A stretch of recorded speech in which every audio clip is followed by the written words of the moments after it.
Today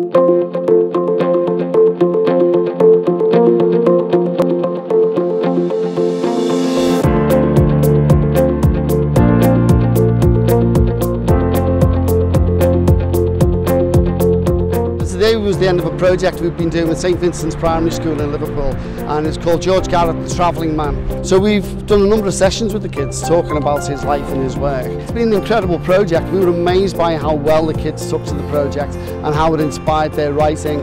I like the fact that we're learning about George because what he did, he made equality and he came into our school. The team of writers really helped us to learn how to write a lot better, and they were really fun as well. The George Garrett project has provided a lively and stimulating experience for our children. I'd like to place on record my gratitude to the Writing on the Wall project and the Garretters for their enthusiasm, their passion and their commitment.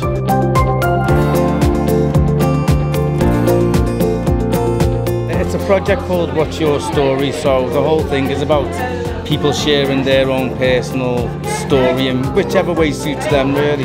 We all had a little jam together, and then we did our favourite things poems, and we also had a reading from Christine, who's been learning to read and write poetry.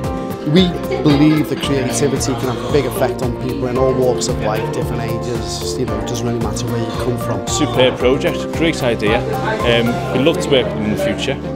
Really enthusiastic, great involvement with everybody. Some of the best projects I've done in recent years have been through Writing on the Wall, and it's been great because people who really need an opportunity to express themselves is the most important part of it.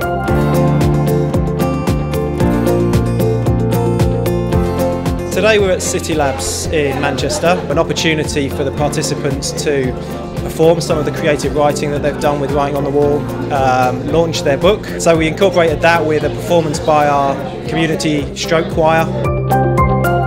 Today was the culmination of a 12-week 10-session project. We've read excerpts from the book, most of them by the people who wrote them, but there are a lot of people here who find speech difficult, both emotionally and physically. My appearance is normal and my deficit's intangible. I'm mistaken for a volunteer, not a survivor. It's made a lot of difference to me because there's always somebody there that you can talk to. It's not necessarily been centred around stroke, it's been about everybody's life, and that came out just by general sitting and chatting with everybody. It's been wonderful because I've kept it really truly in. I didn't want anybody else to know, but now I've got friends I can open up to, I can ask questions. Yeah, it's been another incredibly successful project that we've delivered with Writing on the Wall.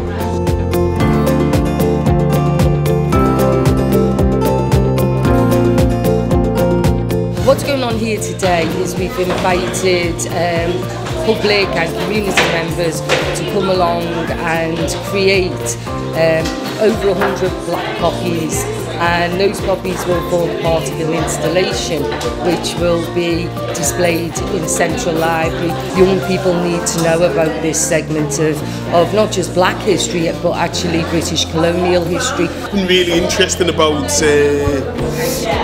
is the extent to which there was a black presence in the First World War. So that's been a real eye-opener, but also the levels of heroism and bravery and everything else that kind of goes along with participating in a war effort. We are going to put them on the words, giant 3D letter words, black poppies. Visually you'll get the black poppies and the general shape of the letters, but when you go up to them you'll see the details and see that you'll be able to read the letters.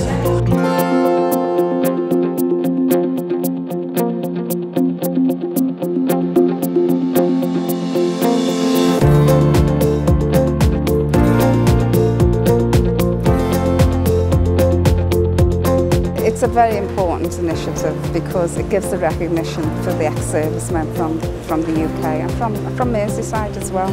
It's fantastic to see this exhibition because people, to be heard, sometimes have to shout very loudly.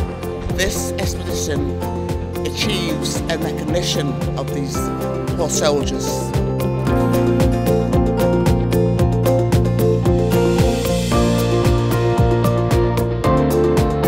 Pulp Idol, I think it's fair to say, has gone from strength to strength over the years. I have to give credit to the WoW team. I've really pushed the competition out there to the attention of the publishers.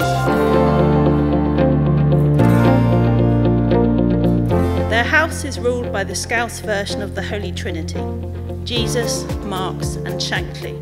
Writing on the wall, I think Pulp Idol is a really unique opportunity to help people who've got no experience of the publishing industry, and it's a very, very difficult thing to get your first novel out there. I found it a really positive experience. Well, I would just like to say that I'm very proud to be associated with Pulp Idol, because Pulp Idol is what gave me my kickstart into getting published. The competition will be open again very early next year and will be taking place next May, which will be our 10th anniversary. So please encourage your friends and family. We will be working hard over the year on this book, and hopefully next year we'll have some good news to report as well. Good luck, and once again, congratulations.